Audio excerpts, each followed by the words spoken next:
Hello, students. Today we are going to start the third chapter of book second, and today's chapter name is Politics of Plant Development. It means कि नियोजित विकास की राजनीति। इसका मतलब ये हुआ कि एक प्लांट डेवलपमेंट, सभी जानते हैं कि अभी तक हमने इन दो चैप्टर्स में देखा कि किस तरीके से हमें इंडिपेंडेंस मिली, उसके बाद हमने देखा कि किस तरीके से इलेक्शंस कंडक्ट हुए। तो हमने डेमोक्रेसी को तो स्टैब्लिश होते हुए देख लिया था, लेकिन अब हमारी कंट्री को ज़रूरत किस चीज़ की थी? हमारी कंट्री को ज़रूरत थी डेवलपमेंट की। तो इस वाले चैप्टर में हम लोग डेवलपमेंट के बारे में पढ़ेंगे कि डेवलपमेंट को कैसे डिसाइड किया गया, कहाँ पर कौन सा डेवलपमेंट होगा, कि वो किसके लिए बेनिफिशियल होगा, कौन ये डिसीजंस लेगा। तो ये सारी चीज़ें आज हम इस चैप्टर में पढ़ेंगे। तो अपना चैप्टर जो हम स्टार्ट करते हैं वो हम एक उड़ीसा के एग्जाम्पल से स्टार्ट करेंगे कि किस तरीके से उड़ीसा में एक स्टील प्लांट लगाने की वहाँ पर तैयारी की गई और लोगों ने, जो वहाँ के रहने वाले लोग थे, उन्होंने किस तरीके से उसका विरोध करा और फिर किस तरीके से डिसीज़न निकाला गया। तो ये सारी चीज़ें हम लोग इस वाले चैप्टर में पढ़ेंगे। और अब स्टार्ट करते हैं अपने उड़ीसा के एग्जाम्पल से। तो we begin with the Odisha example. As the global demand for steel increases, Odisha, which has one of the largest reserves of the untapped iron ore in the country, is being seen as an important investment destination. मतलब ये कह रहे हैं कि जो steel की जो demand थी, मतलब ग्लोबली जो स्टील की डिमांड थी वो बहुत ज़्यादा बढ़ती जा रही थी और उड़ीसा ही एकमात्र ऐसी हमारे कंट्री में एक ऐसा स्टेट है जहाँ पर सबसे बड़ा आयरन ओर का रिजर्व देखने को मिलता है। इसलिए सबसे ज़्यादा इन्वेस्टमेंट की डेस्टिनेशन, मतलब मुख्य रूप से कहाँ पर एक जगह, जो मुख्य जगह जहाँ पर इन्वेस्ट किया जा सकता था, वो उड़ीसा को देखा गया। The state government hope to cash in on this unprecedented demands for iron ore and has signed memorandums of undertaking with both international and domestic steel makers.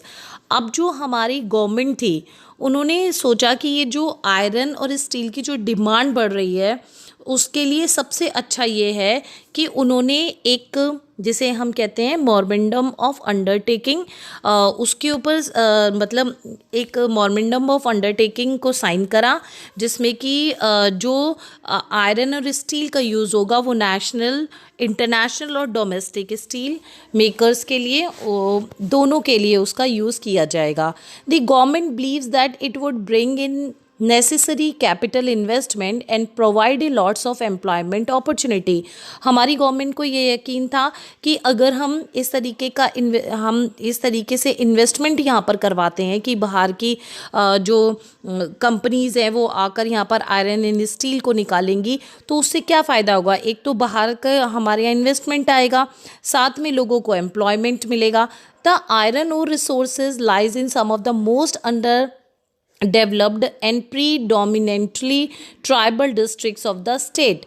अब जो ये आयरन ओर था, ये मुख्य रूप से कहाँ पर था? उन जगहों पर था जो डेवलप नहीं थी और ज़्यादातर वहाँ पर था जहाँ पर ट्राइब्स थे, मतलब जनजातियाँ जहाँ पर रहती हैं। The tribal population fears that the setting up of industries would mean displacement for their home and livelihood. अब जो ट्राइब्स वहाँ पर रहते थे, उन्हें इससे सबसे बड़ा खतरा ये लगा कि अगर यहाँ पर इंडस्ट्री लग गई तो हमें सबसे पहले अपनी जगह को छोड़ना पड़ेगा, हमें अपने घर छोड़ने पड़ेंगे और जो लाइवलीहुड, मतलब जो हम काम यहाँ पर करते हैं, वो हमारा ख़त्म हो जाएगा। The environmentalist fears that mining and industry would pollute the environment. और दूसरी तरफ जो एनवायरनमेंट से जुड़े हुए लोग थे, उन्हें ये लगता था कि अगर माइनिंग की गई तो उससे पॉल्यूशन होगा। The central government feels that if the industry is not allowed it would set a bad example and discourage investment in the country. वहीं सेंट्रल गवर्नमेंट को ये लग रहा था कि अगर हमने इंडस्ट्रीज़ को अलाउड नहीं करा यहाँ पर इन्वेस्ट करने के लिए, तो ये हमारे लिए एक बहुत बैड एग्जाम्पल रहेगा, क्योंकि कोई भी फिर यहाँ पर इन्वेस्टमेंट के लिए नहीं आएगा। Can you identify the various interest involve in this case?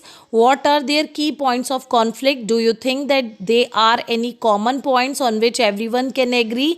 Can this issue be resolve in a way which satisfied all the various interests? As you ask these questions, you would find yourself facing yet bigger question.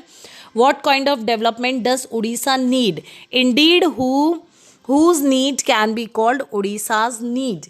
इस तरीके के उदाहरण से हम मतलब ये अगर हम देखें तो हम क्या देखेंगे कि सबसे पहली चीज़ जो हमें समझ में आएगी कि क्या मतलब ये जितने भी जो हित थे क्या हम उन्हें पहचान सकते हैं, और जो हमने ऊपर जो एग्जाम्पल दिया है उसके मेन पॉइंट्स क्या हैं, क्या कोई ऐसा पॉइंट है जिस पे सभी लोग राजी हो सकते हैं, या ये जो मामला है इससे मतलब सभी सेटिस्फाइड होंगे इससे या नहीं।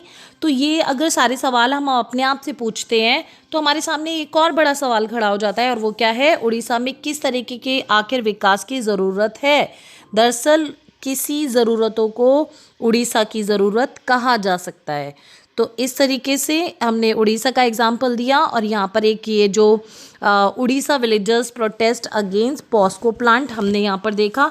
एक छोटी सी रिपोर्ट दी हिंदू की जो 23 जून 2006 में आई थी, उसको एक बार रीड करते हैं कि वहाँ पर क्या हुआ था कि भुवनेश्वर में people facing displacement of the proposed Posco India steel plant in Jagdishpur district strained a demonstration outside the Korean company's office here on Tuesday. There was demanding cancellation of memorandums of undertaking signed between the company and the Odisha government 1 year ago. More than 100 men and women from the Gram Panchayat of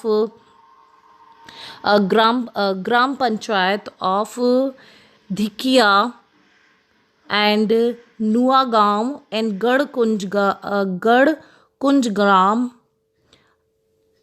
tried to enter the office premises, but the police prevented them, raising slogans. The protest said that the company should not be allowed to set its plant at the cost of their lives and livelihood. The demonstration was organized by the Rashtriya Yuva Sangathan and the Nav Nirman Samiti. अब ये दिखा रहे हैं कि किस तरीके से POCSO plant का वहाँ के लोगों ने विरोध करा था, और वो ऑफिस के बाहर आ गए थे। जो एक कोरियन कंपनी ऑफिस थी वहाँ प्रोटेस्ट करा, लेकिन पुलिस ने इनको वापस वहाँ से भेज दिया था। अब नेक्स्ट हम स्टार्ट करते हैं political contestation. Political contestation means होता है जो राजनीतिक टकराव आखिर वहाँ पर कैसे हुए, और these questions can not be answered bye an expert. ये जितने भी हमने अभी तक जो क्वेश्चंस हमने पूछे उनका जवाब कोई भी विशेषज्ञ नहीं दे सकता। Decisions of this kind involves waiting the interest of one social group against another, present generation against future generation.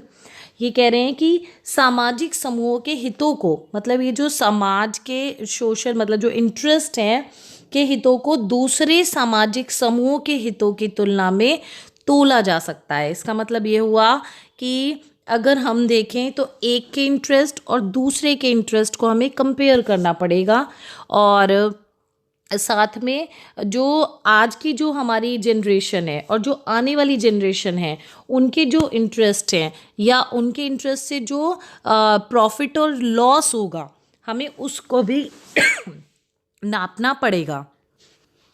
It is important to take advice from the experts on mining for environmentalists and from the economics. Yet the final decision must be a political decision taken by people's representatives who are in the touch with the feelings of the people. अगर हम कोई भी decision लेना चाहते हैं इस तरीके का जो विकास से जुड़ा हुआ है, उसके लिए हमें एक्सपर्ट्स मतलब जो माइनिंग एक्सपर्ट्स हैं या जो एनवायरनमेंट से जुड़े हुए हैं या जो इकोनॉमिक्स से जुड़े हुए हैं उनसे इस तरीके की एडवाइस लेनी चाहिए। लेकिन फाइनल जो डिसीज़न है वो किसको लेना चाहिए, वो पॉलिटिकल डिसीज़न होना चाहिए। और पॉलिटिकल डिसीज़न कैसा, जो लोगों की रिप्रेजेंटेटिव्स हैं वो लोग ये लोग हम मतलब लोगों की जो फीलिंग्स है उन्हें बहुत अच्छी तरीके से जानते हैं, इसलिए एंड में डिसीजन किसको लेना चाहिए, पीपल्स रिप्रेजेंटेटिव्स को। After independence, our country has to make a series of major decisions like this. Each of these decisions could not be made independent for other such decisions. All these decisions were bound together by a shared vision or model of economic development. आज़ादी के बाद हमारे देश में बहुत सारे फैसले लिए गए और मतलब जो भी फैसले लिए गए वो दूसरे फैसले से मतलब उसकी तरफ से उन्होंने मुंह नहीं मोड़ा। ऐसा नहीं है मुंह नहीं मोड़े से मतलब ये है कि सभी फैसले एक दूसरे के साथ जुड़े हुए थे, और जुड़े हुए वो किस चीज़ से थे, वो कोई इकोनॉमिक जिसे हम मॉडल कहते हैं या कोई विजन कहते हैं, वो उनसे जुड़े हुए थे. Almost everyone agreed that the development of India should means both economic growth and social and economic justice. और सभी लोग इस बात से सहमत हैं कि भारत का जो विकास है वो कैसा, मतलब आर्थिक विकास होने के साथ साथ आर्थिक और सामाजिक न्याय भी देना चाहिए. मतलब हमें केवल इकोनॉमिक डेवलपमेंट नहीं करना, बल्कि हमें इकोनॉमिक और सोशल जस्टिस भी लोगों को देना है. And it was also agreed that the matter cannot be left to businessmen, industrialists and farmer themselves. अब ये जो मैटर है, इसीलिए हम इसे केवल बिजनेसमैन, इंडस्ट्रियलिस्ट या फार्मर्स के ऊपर नहीं छोड़ सकते. That the government should play a key role in this. इसीलिए गवर्नमेंट को इसमें सबसे महत्वपूर्ण भूमिका निभानी चाहिए. There was disagreement however on the kind of role that the government must play in ensuring growth with justice. इसीलिए गवर्नमेंट को इसमें सबसे महत्वपूर्ण रोल क्या निभाना चाहिए कि ग्रोथ तो हो, मतलब विकास तो हो, लेकिन वो कैसा विकास हो, जस्टिस वाला, न्याय वाला. ऐसा ना हो कि एक के लिए विकास हो और दूसरे के लिए वो विकास ना बने. Was it necessary to have a centralised institution to plan for the entire country. अब इसके लिए एक क्वेश्चन हमारे सामने आता है कि क्या इस तरीके के विकास की जो हम प्लानिंग करते हैं उसके लिए कोई ऐसा इंस्टीट्यूट होना चाहिए पूरी कंट्री के लिए. Should the government itself run some key industries और बिजनेस. क्या सरकार को जो इंडस्ट्रीज है, जो बिजनेस है, मतलब कुछ मुख्य इंडस्ट्रीज या बिजनेसेस खुद चलाने चाहिए. How much important was to be attached to the need of justice if it difficult from the requirement of economic growth. साथ में ये कितना इम्पॉर्टेंट है नीड ऑफ जस्टिस, मतलब जो इकोनॉमिक ग्रोथ के लिए जो हम एक न्याय की बात करते हैं वो कहाँ तक उस पर कहाँ तक जोर देना सही है. Each of these question involves contestations with his continued even since each of the decisions has political consequences. Most of these issues involve political judgment and required consultations among political parties and approval of the public. That is why we need to study the process of development as a part of the history of politics in India. इस तरीके से इन जो भी अभी तक हमने question देखे, इन पे जो एक टकराव है वो हमें आज भी देखने को मिलता है. जो फैसले लिए गए उनके क्या क्या मतलब पॉलिटिकल जो कॉन्सिक्वेंसेस हैं, उनके परिणाम कैसे निकले, और इसमें से ज़्यादातर मामले मतलब कैसे होने चाहिए, पॉलिटिकली ही लेने चाहिए.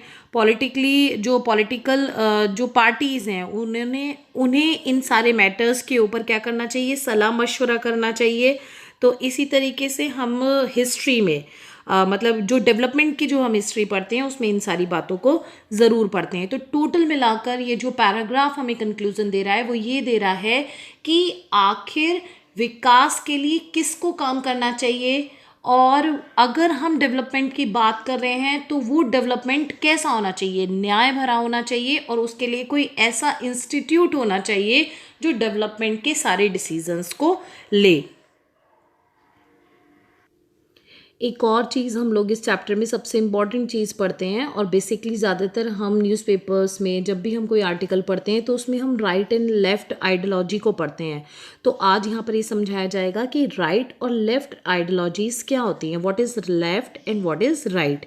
इन the politics of most countries you will always come across references to parties and groups which with the left or the right ideology or learning.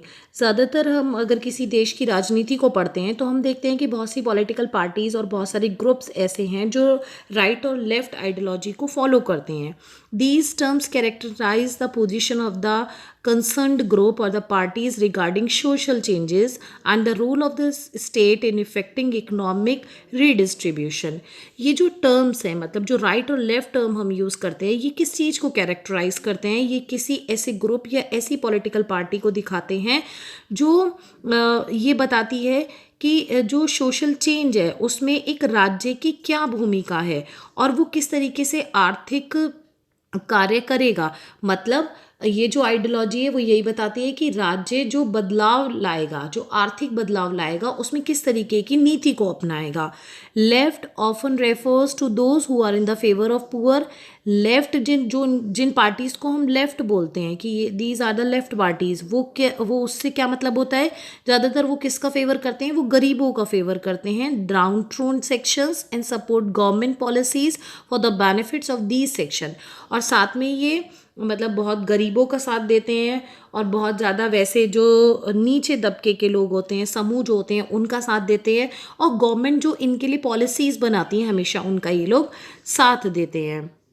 उसके बाद the right refer to those who believes that free competition and market economy along ensures progress and that the government should not unnecessarily intervene in the economy। वहीं जो right है, right ideology है, वो क्या कहती है, वही कहती है फ्री कंपटीशन होना चाहिए और मार्केट इकोनॉमी होनी चाहिए। गवर्नमेंट को बिल्कुल भी इस तरीके के कार्यों में इंटरफेरेंस नहीं करना चाहिए। तो इस तरीके से हमने देखा लेफ्ट और राइट आइडियोलॉजीज। लेफ्ट हमेशा किसका सपोर्ट करते थे, गरीबों का, और वो हमेशा किसका साथ देते थे, गवर्नमेंट पॉलिसीज़ बनाएगा गरीबों के लिए। और जो राइट है वो कैसी है, वो फ्री मार्केट की बात करते हैं, वो कंपटीशन की बात करते हैं। तो इस तरीके से राइट और लेफ्ट आइडियोलॉजी हमने यहाँ पर पढ़ी। और आज हम लोग इतना ही पढ़ेंगे और कल के वीडियो में हम लोग पढ़ेंगे आइडिया ऑफ डेवलपमेंट की, मतलब डेवलपमेंट का आइडिया कैसे आया और प्लानिंग कहाँ से हमारे देश में शुरू हुई। तो आज के लिए बस इतना। Thank you students.